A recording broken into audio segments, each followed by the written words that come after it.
Saudara-saudara yang saya kasih dalam Tuhan Yesus Kristus dimanapun saudara berada.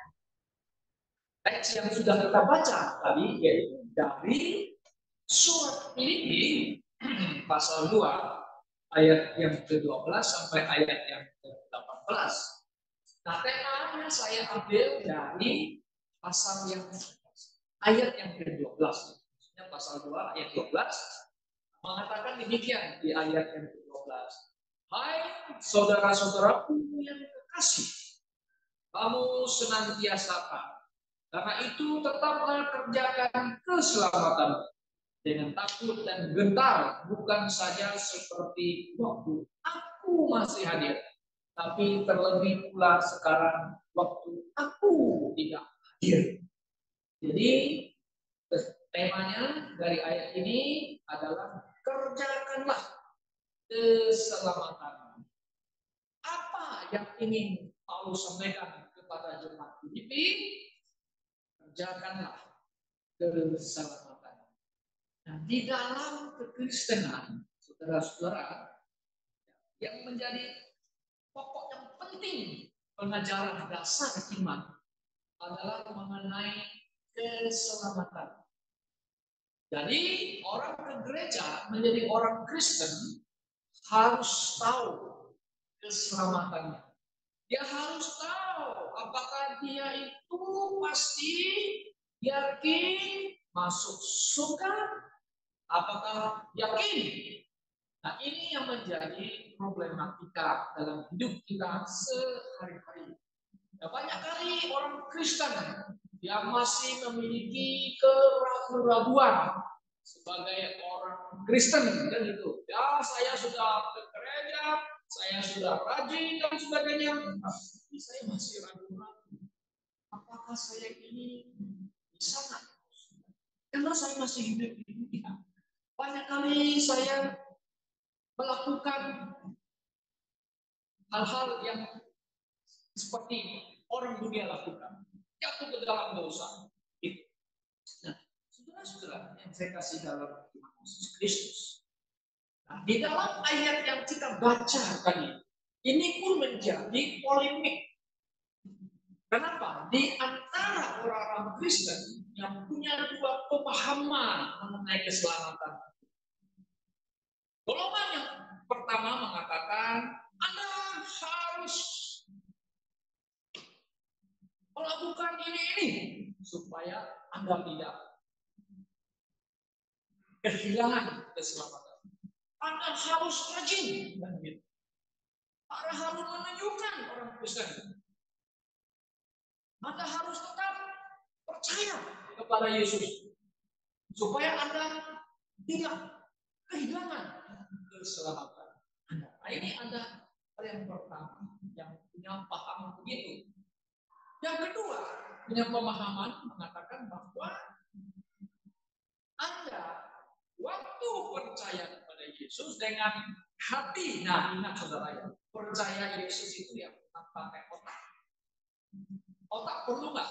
Juga perlu. Tapi Alkitab dengan jelas mengatakan dengan hati. Kenapa pakai hati? Kenapa pakai otak? Kalau Yesus selalu pakai otak, nah ini rasio-rasio nggak sesuai dengan rasio saya, nggak sesuai dengan intelijensi saya, Pak. Nggak mungkin ya. Alkitab mencampurkan mulai itu kan dia pakai rasio itu. Mana mungkin Yesus mati dia salib. Kalau dia maha kuasa, kenapa dia bisa mati? Pakai otak saya. Nah, maka itu harus pakai hati. Hati artinya ya kita dengan rendah hati berpikir, Alkitab berbicara. Yesus Kristus yang ditulis dalam histori dan catat di Alkitab. Dialah juru selamat, penebus dosa manusia. Dan Alkitab mengatakan yang percaya kepada Dia, yang percaya kepada Yesus yang Yesus yang mati, kan gitu. Yang dikubur dan bangkit lagi. Nah, percaya dengan apa? Pakai hati dan mengaku Yesus pakai mulut. Nah, sekarang baru pakai rasional. Betul. Yesus saya percaya dia dosa. Saya orang berdosa. Tidak mungkin pergi ke surga. Bisa menyelesaikan dosa saya. pergi ke surga. Hanya Yesus yang mati di salib, yang menebus dosa saya, ya, yang mengampuni dosa saya, yang menebus saya dengan apa? Dengan darahnya. Nah, saudara-saudara. Jadi ini yang benar, bahwa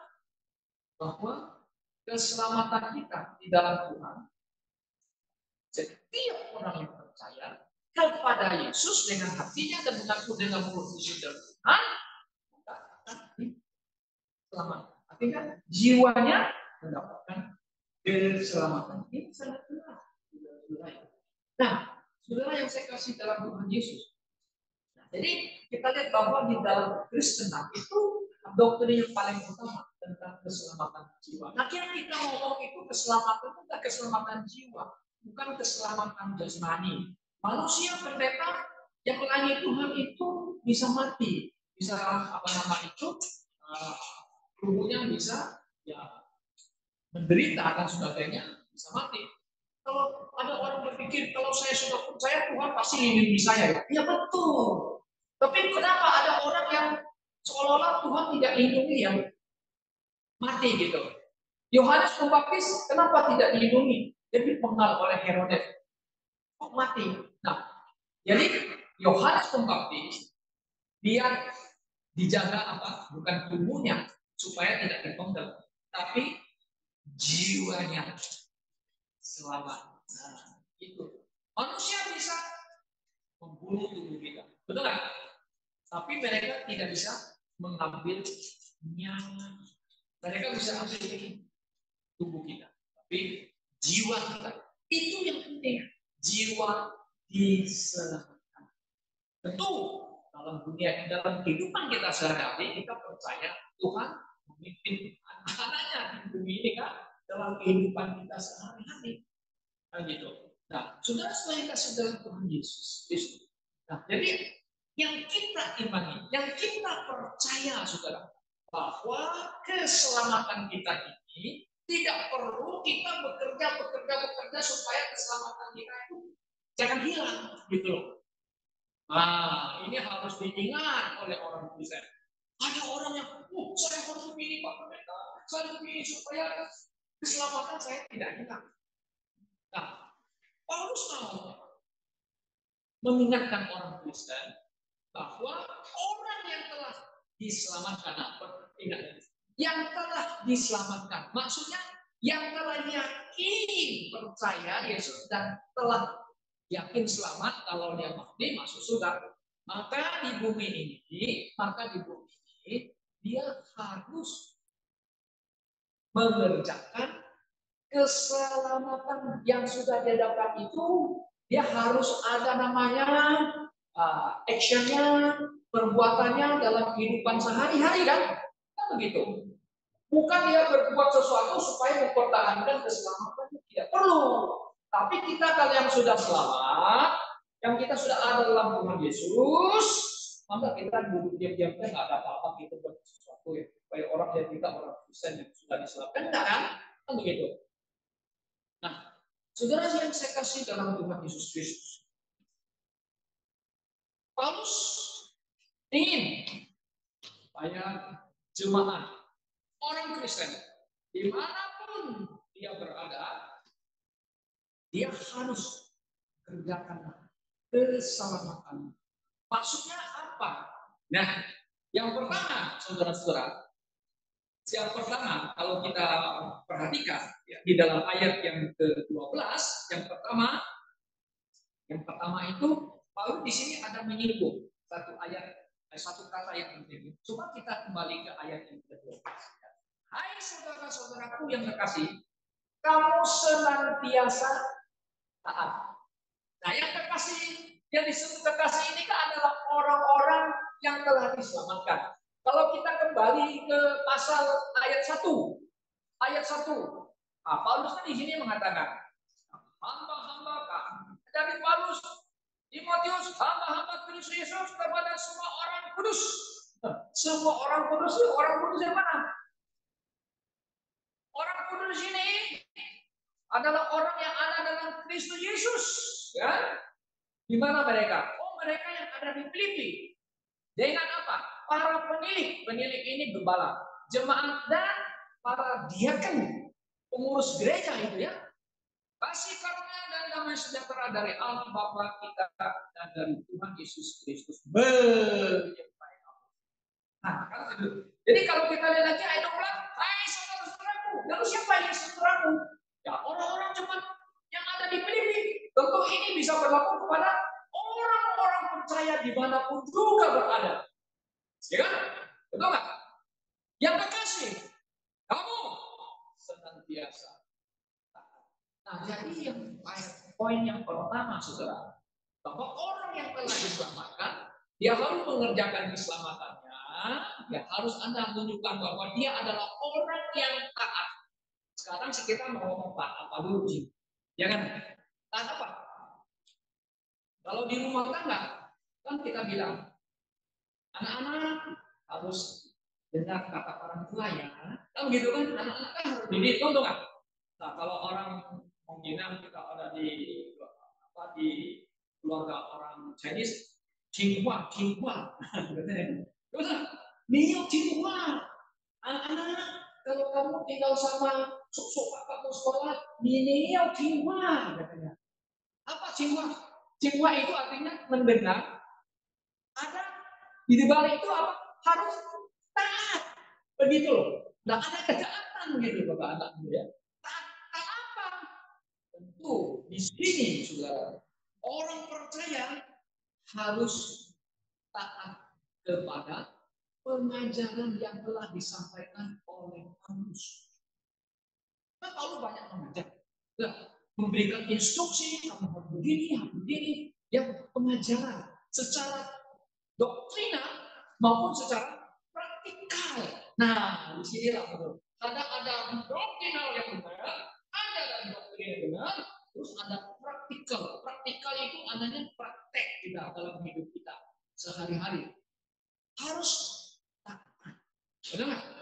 Harus taat, saudara. Nah, kalau kita lihat, saudara, mengenai ketaatan itu banyak dicatat di dalam Alkitab. Dari perjanjian lama ke perjanjian baru. Nah, khususnya perjanjian lama. Kalau saudara perhatikan ya, kita lihat ya. Habel, kenapa dia mempersembahkan domba? Karena Habel mendengar apa yang Tuhan katakan. Dia tak tingguan, kalau bahasa Mandarin, tingguan. Dia taat. Si Kain, aku nggak mau. Aku mau menurut saya punya. Ini enggak tingguan, tidak dengar, tidak taat. Ya, Habel taat. Kemudian kita lihat contoh lagi. No, Tuhan ngomong, tingguan, dengar. No, taat. Taat apa? Bikin bahtera. Tuhan, suruh saya bikin bahtera yang orang sosok. Mana teknologinya? Mana alat yang itu? Gimana caranya aku bikin? Tetapi no, sama anaknya tingguan. Nah, dengar, ya, ada taat di situ, saudara-saudara. Betul nggak? Akhirnya apa? Nuh dan keluarganya selamat. Selamat jasmani dan juga tentu selamat rohani jiwanya. Nah, ini adalah konsep keselamatan perjanjian lama. Bahwa keselamatan penyelamat, you mau selamat, you harus ada iman, you harus ada perbuatan. Nah, kalau di perjanjian baru, konsep keselamatan kita sudah berubah. Sejak Yesus Kristus datang mati, Anda mau selamat gimana? Itu harus pandang Yesus. Nah, seperti orang umat Israel yang dipatok ular itu. Tuhan bilang, Musa, bikin itu tembaga ular. Naikkan di pohon di atas kayu itu. Siapa yang pandang? Nah, sembuh. Orang yang dengar kata Musa, Jinghua, dengar, datang. Kan datangnya dia harus dong. Dia. Yesus. Ini gambaran sama seperti Kristus ditinggikan. Yang percaya, sekarang kita ada lihat nggak Yesus ditinggikan di atas kayu? Enggak. Teman-teman, kita percaya dia mati di salib sesuai dengan maka saudara saya diselamatkan jiwanya tanpa Anda melakukan berbagai kebajikan, melakukan sesuatu, Anda diselamatkan. Inilah anugerah keselamatan sesuai dengan Efesus pasal 2 ayat 8. Kasih karunia kamu diselamatkan melalui iman, bukan perbuatanmu, tapi itu adalah pemberian Allah kepadamu. Ini kasih karunia. Jadi di sini bedanya bahwa dalam New Testament keselamatan kita terjamin, tidak akan hilang. Kenapa? Karena saya dan saudara yang percaya Yesus, kita ada dalam Yesus. Karena kita percaya dia mati menebus dosa. Bisa hilang keselamatan kita? Perlu kita bekerja supaya keselamatan tidak hilang? Tidak perlu. Tapi kenapa kita harus tetap taat? Yes. Kenapa? Orang yang percaya pasti akan taat dengan. Ya, pasti. Kalau Anda tidak mau taat, Anda rugi sendiri, kan begitu? Ya, mengaku jiwa ya rugi sendiri. Tapi ingat, keselamatan perjanjian baru tidak hilang. Jika Anda tidak mau taat, Anda rugi. Berkat tidak akan diberikan kepada Tuhan. Hatimu akan kehilangan damai sejahtera. Hubunganmu dengan Tuhan akan tetap. Kemungkinan besar kalau tidak mau taat, Tuhan bilang, oke, aku udah cabut deh kamu deh, sudah cukup deh pulang ke surga. Tapi Anda di surga nggak dapat apa-apa nanti. Nah, ini perbedaan. Makanya kalau kita belajar doktrin dispensasional, di sini letaknya. Saudara, kita tidak perlu bekerja selama ini. Organisme dan tidak perlu. Kita hanya trust.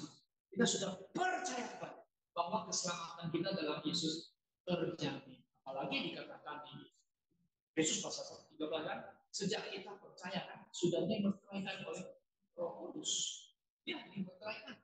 Itu jaminan keselamatan kita, saudara-saudara. Nah, jadi ini yang pertama, ketaatan. Orang yang tak sama Tuhan, Tuhan pasti tuntun hidupnya pasti. Nah, saudara, kemarin kita kan sudah dengar khotbah. Kenapa Tuhan menolak Saul? Apa salah Saul? Saul tidak berzina. Betul kan? Nah, Saul ganteng. Tetapi kesalahannya kan udah ada sampai hampir 12 atau 13 misalnya. Dia tidak jiwa, tapi tidak full jiwa. Tidak sepenuh mendengar. Separuh dia ada lakukan. Pastikan semua cukup oleh. Itu sepertinya kejam. Tapi itu ada alasan Tuhan. Bangsa yang berdosa, Tuhan bilang. Kalau Tuhan sudah ngomong bangsa yang berdosa, orang kayak bilang mau kiri, tak ada ampun. Kalau Hokkien bilang tak ada ampun.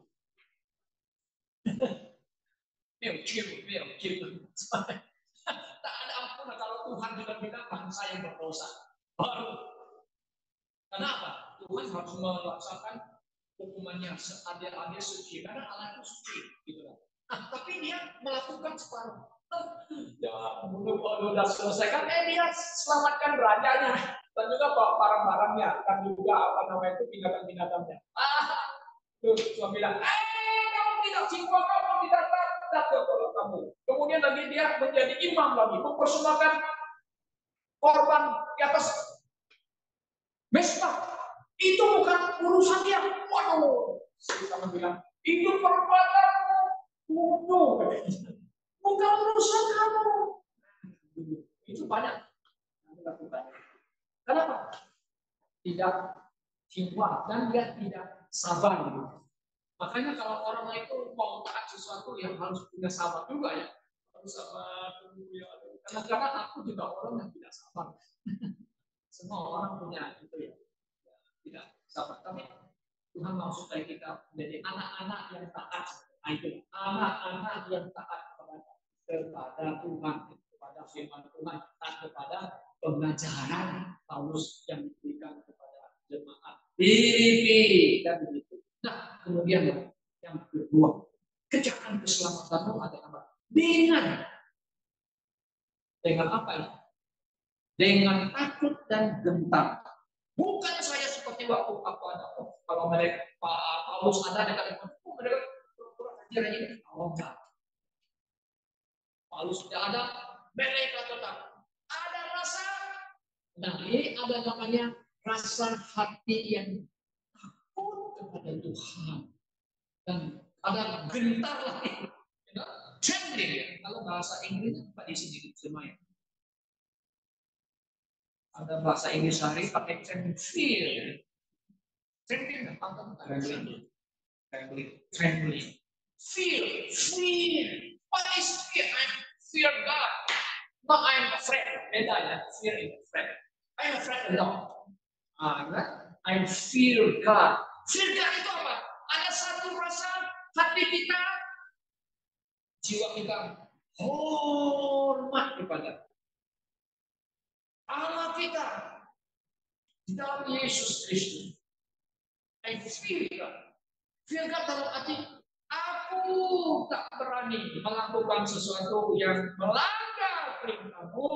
Aku takut, aku gentar pada Engkau Tuhan Allah yang Maha Suci. Sekalipun Engkau Maha Pengasih, Engkau Maha Kasih. Tapi saya tidak berani melanggar. Tuhan karena Maha Kasih, udahlah. Anak itu bilang, udah cinta-cinta kecil-kecil mau sombong engkau. Tidak apa-apa, bocek apa-apa. Ya tidak apa-apa lah kecil-kecil sedikit kita. Kita harus takut buat sesuatu. Nah itulah nanti ada menyangkut lagi namanya etika dan moral di situ ya. Ada takut saudara. Nah, Alkitab memberi banyak contoh ya. Kalau kita lihat di Alkitab dicatat itu semua yang dicatat di Alkitab itu sebenarnya untuk pelajaran kita. Catat itu supaya dalam kehidupan kita sehari-hari sebagai orang percaya. Nah contohnya ya. Nah ini Yusuf. Kenapa kita selalu mengangkat cerita-cerita di Alkitab itu lebih akurat karena dicatat. Karena firman Tuhan kan gitu.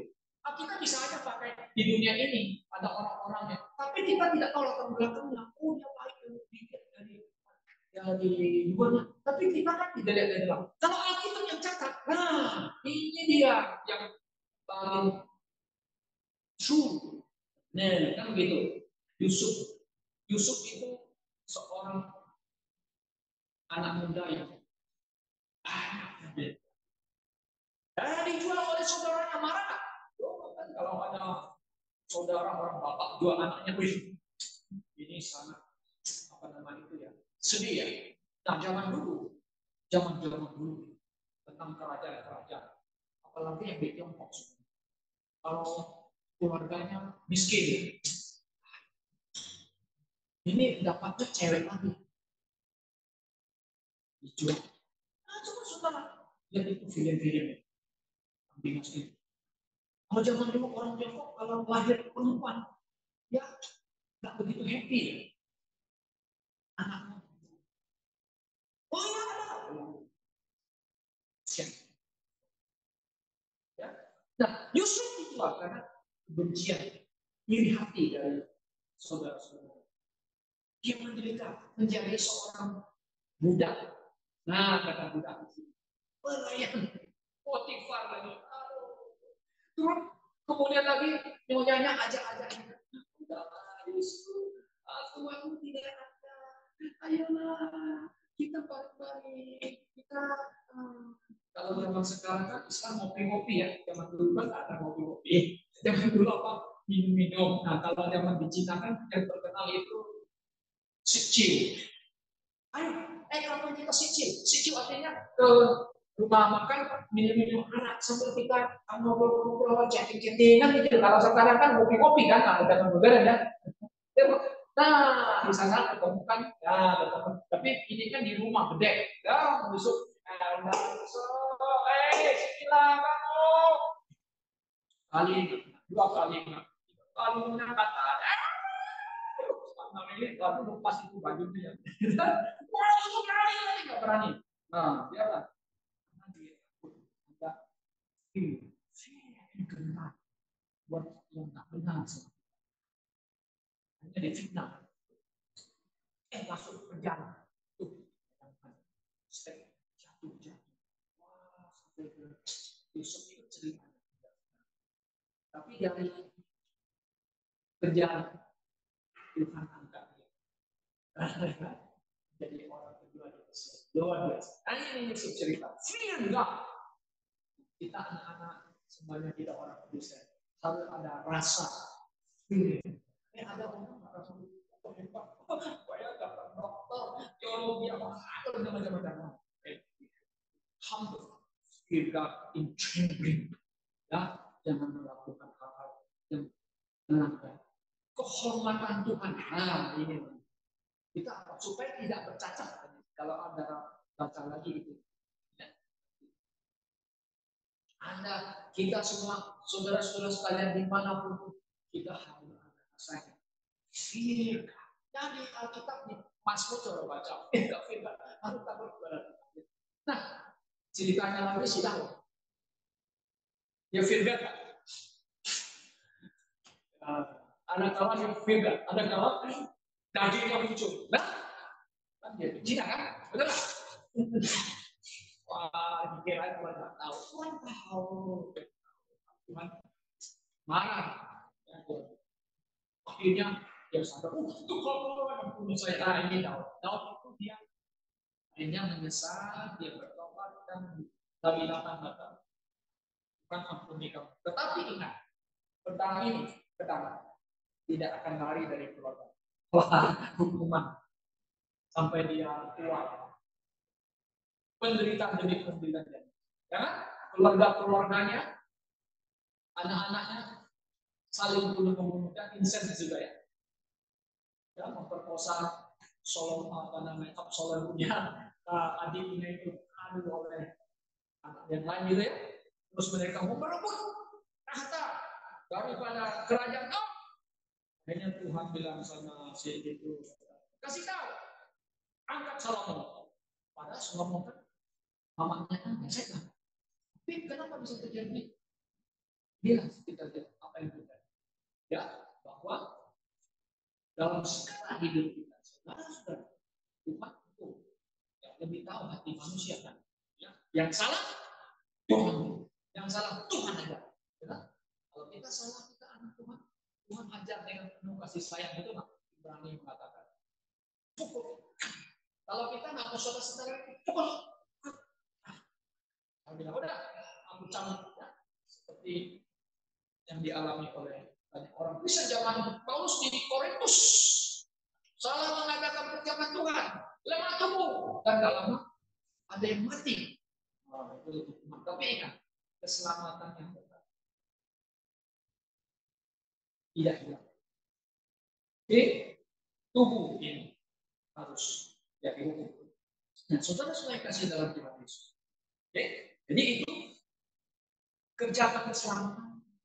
Kita harus ada rasa takut tentang jangan melakukan yang tidak berkenan dan tidak memuliakan Tuhan kita Yesus Kristus. Oke, yang ketiga, Paulus mengatakan lakukan segala sesuatu tanpa bersungut-sungut dan berselisih. Ini saudara ayat 14 ya. Ayat 14 saudara perhatikan ya. Lakukan segala sesuatu dengan tidak bersungut-sungut dan berbantah-bantah terjadi dispute. Ini sering terjadi di dalam gereja.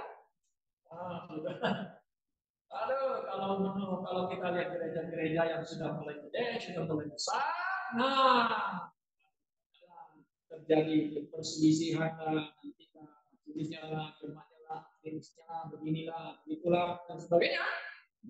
Tidak bersungguh-sungguh lah. Ada yang hanya mencari muka kan gitu.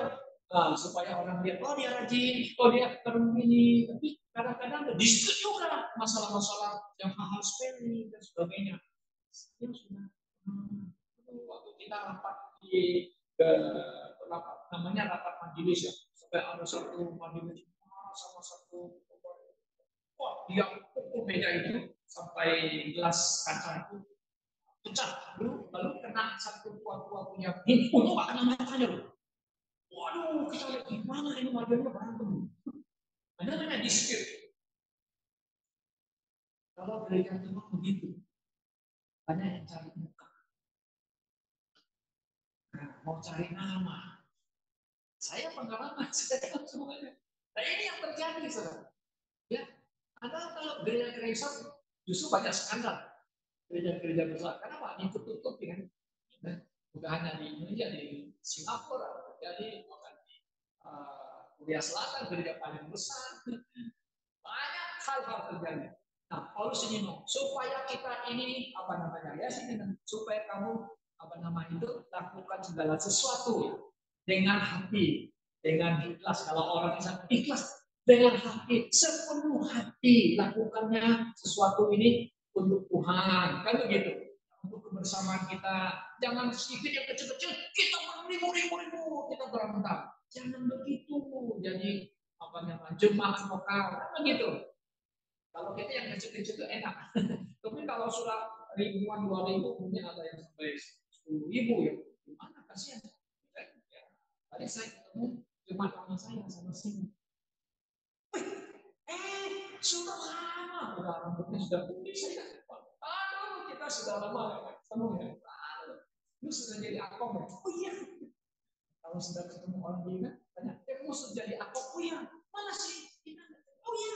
Wah, tak berubah nih cewek. Wah, kamu sudah jadi amal. Masih muda nih, jadi amal. Oh iya, ya Musa ada berapa cucu? Satu. Wah, saya ada satu. Tapi saya sudah umur 12. Cucu saya, sudah besar. Iya, 12. Aku saya baru belum 1 tahun. Jadi belum 1 tahun. Padahal umurnya sudah selesai saya kasih tahu. Ini dulu gerejanya ini jadi gereja dia isu-isu kamu sekarang jadi masih begini. Saudara, ini yang banyak ya di dalam gereja. Kemudian yang terakhir, saudara ya, kerjakan keselamatanmu yang dengan apa? Nah, kita lihat ada ayat satu yang penting bagi kita di sini ya. Nah, di ayat yang ke-16. Sambil berpegang pada firman kebenaran agar aku dapat membangga pada hari Kristus. Bahwa aku tidak percuma berlomba-lomba dan tidak percuma bersusah. Sepertinya ya Paulus ini kita ini berlomba-lomba ya. Terus berjuang. Tidak terus. Untuk apa? Supaya kita ini kan mendapat pahala. Saudara, banyak orang tidak salah paham ya mengenai ayat ini ya. Dikira kita harus taat supaya garansi bersama supaya saya begini begitu. Enggak. Justru kita terus taat, kita terus yang namanya itu firman, tidak melakukan yang tidak berkenan Tuhan, supaya kita lakukan segala sesuatu tanpa berselingkuh dengan orang, yang dengan tidak bersungguh-sungguh, dengan ikhlas, dengan hati penuh sukacita, kan begitu ya? Ya, terus kita harus pegang kebenaran firman. Supaya kita boleh sampai akhir nanti. Wah, Tuhan bilang, hamba-Ku yang dengan setia dan dapat apa? Reward. Dapat reward. Nah, banyak orang tidak mau begitu. Ya, pokoknya saya masuk surga deh. Pokoknya saya masuk surga deh. Gitu. Kita tidak buat sesuatu yang menyenangkan Tuhan kita. Seperti anak kan kita senang. Kalau anak jiwa, nah anak dengan kita, hati bapaknya senang kan? Oh, ini anakku yang paling nomor 2, jiwa. Yang gede selalu laman saya. Aku kasih suka yang banyak.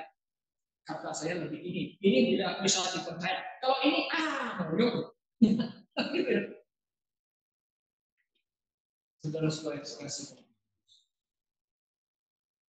berpegang kepada firman Tuhan. Kenapa berpegang firman Tuhan? Yes, kita dari awal percaya Tuhan, kita memang hidup dalam iman dan walk by faith, not by sight, kata Paulus ya. Nah itu kehidupan kita orang percaya. Tapi walk by faith kita juga harus ada pegang itu. Ada Paulus yang harus kita pegang terus. sampai kita mencapai sana kan, sampai Yesus Kristus. Tapi Filipi kan gerejanya kan sudah tidak ada. Tidak ada kan? Sudah mati semuanya kan? Tapi ini diberikan kepada orang percaya supaya orang penerus berikutnya kita harus pegang itu terus. Nah, gitu loh. Makanya faith of our fathers, living holy faith, iman yang benar, ya? Iman yang harus kita pertahankan, tidak kompromi dengan dunia ini, supaya sampai hari kedatangan Yesus. Tapi banyak orang sudah tidak amat meninggal, tidak mencapai, bukan mencapai artinya Yesus tidak belum datang, tapi mereka punya pengharapan sih. Hari kita generasi sekarang zaman yang modern, kita lihat ada satu indikasi gereja mulai goyang, imannya kan kompromi, mulai kompromi, saudara-saudara. Nah, kita mengerti, saya melihat kekhawatiran kita ya. Zaman generasi milenial dan Gen Z itu ya sudah banyak mendapatkan ajaran yang banyak keliru. Akhirnya pemahamannya tentang keselamatan itu keliru. Pemahamannya tentang Kristenan udah agak beda dengan zaman dulu. The faith of fathers, the living faith, holy faith, iman yang benar, doktrin yang benar. Kenapa?